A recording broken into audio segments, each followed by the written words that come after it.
നമസ്തേ പ്രിയമുള്ള പ്രേക്ഷകരെ, വളരെ വിശേഷപ്പെട്ട ഒരു വിഷയമാണ് നാം ഇവിടെ ചർച്ച ചെയ്യുന്നത്. വ്യാഴം ഒരു രാശിയിൽ നിന്നും മറ്റു രാശിയിലേക്ക് സഞ്ചരിക്കുവാൻ ഒരു വർഷമെടുക്കും. അങ്ങനെ 12 രാശികളിൽ വ്യാഴം സഞ്ചരിക്കുമ്പോഴാണ് നാം ഒരു വ്യാഴവട്ടം എന്ന് പറയുന്നത്. 12 വർഷക്കാലം ഒരു വ്യാഴവട്ടക്കാലം എന്ന് പറയുന്നത്. സാധാരണഗതിയിൽ വ്യാഴം ഒരു രാശിയിൽ ഒരു വർഷം നിൽക്കുമ്പോൾ പലപ്പോഴും വക്രിയായി പിറകോട്ട് സഞ്ചരിക്കാറുണ്ട്. ഇപ്പോൾ വ്യാഴത്തിൻ്റെ വക്രത കഴിഞ്ഞു. എന്നാൽ വളരെ വിശേഷപ്പെട്ട മറ്റൊരു യോഗം കൂടി വ്യാഴം നമുക്ക് കാഴ്ചവെക്കുകയാണ്. വ്യാഴമിതാ അതിചാരത്തിൽ വരികയാണ് കർക്കിടകൻ രാശിയിലേക്ക്. തൻ്റെ ഉച്ചക്ഷേത്രമായ കർക്കിടകം രാശിയിലേക്ക് വ്യാഴം പ്രവേശിക്കുകയാണ്. ഇതിന് അതിചാരം എന്നാണ് പറയുക. ഒരു ഗ്രഹം വക്രിയായി വരുമ്പോഴും അതിചാരത്തിൽ വരുമ്പോഴും അത് പ്രവേശിക്കുന്ന രാശിക്ക് ഫലമുണ്ടാക്കുന്നു. പലപ്പോഴും പഴയ രാശിയുടെ ഫലം നിലനിർത്തുകയും ചെയ്യുമെന്നും ആചാര്യർ വിധി എഴുതുന്നു. വക്രേ വാപ്യഭിചാരേ വാക്യപ്രമേണ ഗതോ ഗുരുഹു ഫലം പൂർവഗൃഹേഷൂക്തം നീചേ വാരിഗൃഹേപി വാ. ഈ ശ്ലോകത്തിൻ്റെ അർത്ഥം ഞാൻ സൂചിപ്പിച്ചു കഴിഞ്ഞു.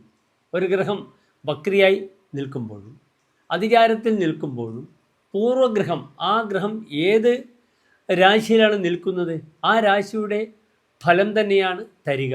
അതിന് പുറമേ ആ വ്യാഴം ഏത് രാശിയിലേക്കാണോ വരുന്നത് ആ രാശിയുടെ ഫലവും പ്രദാനം ചെയ്യും. അത് മേൽപ്പറഞ്ഞ ഗ്രഹം നീചത്തിലായാലും ശത്രുക്ഷേത്രത്തിലായാലും ഫലം നല്ലതായിരിക്കുമെന്ന് ഇവിടെ ആചാര്യൻ സാക്ഷ്യപ്പെടുത്തുന്നു. നിങ്ങൾ ശ്രദ്ധിക്കുക, ഇപ്പോൾ വ്യാഴം ശത്രുക്ഷേത്രമായ മിഥുനത്തിലാണ് ഉള്ളത്. ആ വ്യാഴം ഇനി തൻ്റെ ഉച്ചരാശിയായ കർക്കിടകത്തിലേക്ക് പ്രവേശിക്കുകയാണ്. വ്യാഴം കർക്കിടകത്തിൽ 49 ദിനങ്ങൾ അവിടെ നിൽക്കുന്നു.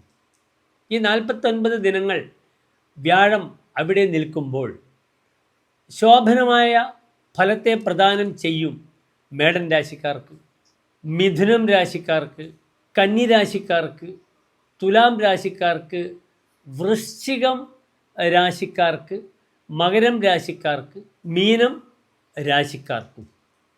മേൽപ്പറഞ്ഞ രാശിക്കെല്ലാം തന്നെ ഈ വ്യാഴത്തിൻ്റെ ഈ മാറ്റം ഒരു നല്ല മാറ്റമാണ്. 49 ദിനങ്ങൾ വ്യാഴം അപ്രകാരം തൻ്റെ ഉച്ചക്ഷേത്രമായ കർക്കിടകത്തിൽ നിൽക്കുന്നു. കർക്കിടകത്തിൽ വ്യാഴം നിൽക്കുമ്പോൾ നല്ല ഫലമാണ് പറഞ്ഞിരിക്കുന്നത്. ചാന്ദ്രേ രത്നസുത സ്വദാരവിഭവ പ്രജ്ഞാസുഖൈരന്വിത. വളരെ നല്ലൊരു ഫലമാണ്. കർക്കിടകം 5 വ്യാഴൻ്റെ അത്യുച്ച പൊസിഷൻ. അപ്രകാരം മകരം 5 അതിനീച സ്ഥിതിയും. അപ്പം ചാന്ദ്രേ രത്നസുത, വിശിഷ്ടങ്ങളായ സന്താനങ്ങളെ ലഭിക്കും. സ്വദാരവിഭവ, എല്ലാ ഭാര്യ സുഖങ്ങളും സ്വത്തും വിഭവങ്ങളൊക്കെ അനുഭവിക്കുക. അല്ലെങ്കിൽ സുദാര വിഭവ, നല്ല ഭാര്യ, നല്ല വിഭവങ്ങൾ എന്നിവ അനുഭവിക്കുക എന്ന അർത്ഥത്തിലും പല സ്ഥലത്തും വ്യാഖ്യാനിച്ച് കാണുന്നു. പ്രജ്ഞാസുഖൈ, ബൗദ്ധിക തലത്തിൽ പൂർണ്ണത ലഭിക്കുക. ഈ സുഖങ്ങളെല്ലാം ലഭിക്കും. ബൗദ്ധിക സുഖം, ഫാമിലി സുഖം, നല്ല സന്താന സുഖം, ഇതൊക്കെ കൊണ്ട് ഭാഗ്യവാനാകും കർക്കിടകത്തിലെ വ്യാഴം എന്നാണ് ആചാര്യൻ പറയുന്നത്. ഇനി നമുക്ക് ചർച്ച ചെയ്യേണ്ടത് ഈ വ്യാഴത്തിൻ്റെ ചരവശാലുള്ള മാറ്റം എപ്രകാരം ശുഭാശുഭ ഫലങ്ങളെ പ്രദാനം ചെയ്യും, ഏതെല്ലാം രാശിക്കാർക്ക് എന്ന് ചിന്തിക്കാം. ഇവിടെ മേടം മുതൽ 12 രാശിക്കാരുടെയും ശുഭാശുഭ ഫലമാണ് നാം നിരൂപണം ചെയ്യുന്നത്. എൻ്റെ പ്രിയപ്പെട്ട പ്രേക്ഷകർ ശ്രദ്ധിക്കുക.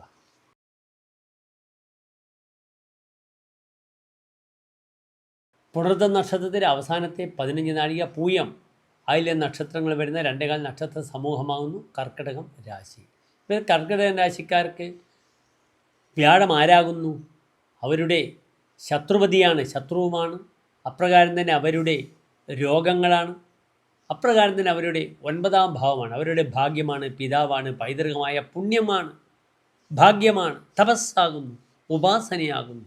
ഇത്രയും കാലം വ്യാഴം വളരെ ദുർബലമായി 12-ലായിരുന്നു. ഇപ്പോൾ അവർക്ക് ജന്മവ്യാഴമാണ്. പക്ഷേ എന്നിരുന്നാലും 12-ലെ വ്യാഴത്തെക്കാളും എത്രയോ നല്ല നന്മകൾ ജന്മവ്യാഴം പ്രദാനം ചെയ്യുന്നതാണ്. ഇവിടെ മാനസിക സംഘർഷങ്ങളൊക്കെ ഉണ്ടാകാം. എങ്കിലും പല ശുഭകാര്യങ്ങൾക്കും വളരെ അനുകൂലമായി, പ്രത്യേകിച്ച് പൈതൃകമായ വിഷയത്തിൽ 9ാം ഭാവാധിപൻ ലഗ്നത്തിൽ നിൽക്കുന്നു. പലപ്പോഴും തൻ്റെ പൈതൃകമായ വിഷയങ്ങളിൽ തൻ്റെ സമൂഹത്തിൽ തങ്ങളുടെ ജനങ്ങളുടെ ഇടയിലൊക്കെ ഒരു മേധാവിത്വം, പദവി, പേര്, പ്രശസ്തി ഇതൊക്കെ ഈ ജന്മവ്യാഴം പ്രദാനം ചെയ്യുന്നതാണ്. നിങ്ങൾ മനസ്സിലാക്കണം, വലിയ ഗുണമൊന്നും പറയുന്നില്ല, എങ്കിലും 12-ലെ വ്യാഴത്തെക്കാളും എത്രയോ മനോഹരമായി ഈ കർക്കിടകത്തിലെ വ്യാഴം നല്ല ഫലത്തെ ചെയ്യും. ഇവിടെ ഗർഭിണികൾ ഗർഭം ധരിക്കുവാൻ ഏറ്റവും അനുകൂലമായ സമയമാണ്. പലപ്പോഴും ഒരു പെൺകുട്ടിയെ കിട്ടണമെന്ന് ആഗ്രഹിക്കുന്നവർക്കൊക്കെ നല്ല പെൺകുട്ടികളെ ദൈവം തരും. കർക്കിസ്തേ ബഹുകന്യാജനനം എന്നാണ്. കർക്കിടകത്തിൽ 5-ാം ഭാവത്തിലേക്ക് ദൃഷ്ടി ചെയ്തുകൊണ്ട് വ്യാഴം വരികയാണ്. ബഹുകന്യാജനനം, നല്ല കന്യകളെ ലഭിക്കും. ശനിയാണെങ്കിൽ പുത്രന്മാരാണ് ലഭിക്കുക. അതൊക്കെ ഒരു ജ്യോതിഷ യോഗത്തിലെ പ്രമാണങ്ങളാണ്. സൂക്ഷ്മമായിട്ട് നമ്മുടെ ആചാര്യർ വിധി എഴുതിയിട്ടുള്ളതാണ്. ഏതായാലും ഒരു കാര്യം ഉറപ്പാണ്, 12-ലെ വ്യാഴത്തെക്കാളും നന്മകൾ പ്രദാനം ചെയ്യും ജന്മവ്യാഴം. പല കാര്യങ്ങൾക്കും നല്ല മനസ്സോടുകൂടി കാര്യങ്ങൾ നീക്കാം.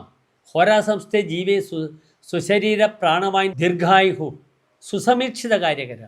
വളരെ ആലോചിച്ച് പല കാര്യങ്ങൾക്കും ചെയ്ത് ഉത്തരം ലഭിക്കും. 12-ലെ വ്യാഴമൊക്കെ ഖലഹ എന്നാണ് ഫലം പറഞ്ഞിരിക്കുന്നത്. താൻ തന്നെയാണ് താനെന്ന് ചിന്തിച്ച് പല കാര്യങ്ങളും എടുത്ത് ചാടി നശിപ്പിക്കും. അതിൽ നിന്നും തുലവും വിഭിന്നമായി പക്വതയോടുകൂടി പല കാര്യങ്ങളും തനിക്ക് മുന്നോട്ട് നയിക്കുവാനുള്ള കഴിവ് കർക്കിടക വ്യാഴം പ്രദാനം ചെയ്യും. ഇവിടെ നന്നായി ധർമ്മദൈവ സങ്കേതങ്ങളിൽ പോവുക, ഇവിടെ പ്രാർത്ഥിക്കുക. അപ്രകാരം തന്നെ ശാരീരികമായി കഫജന്യമായ ബുദ്ധിമുട്ടുകൾ, തൈറോയിഡ് മുതലായ രോഗങ്ങളെ വളരെ ശ്രദ്ധിക്കുക.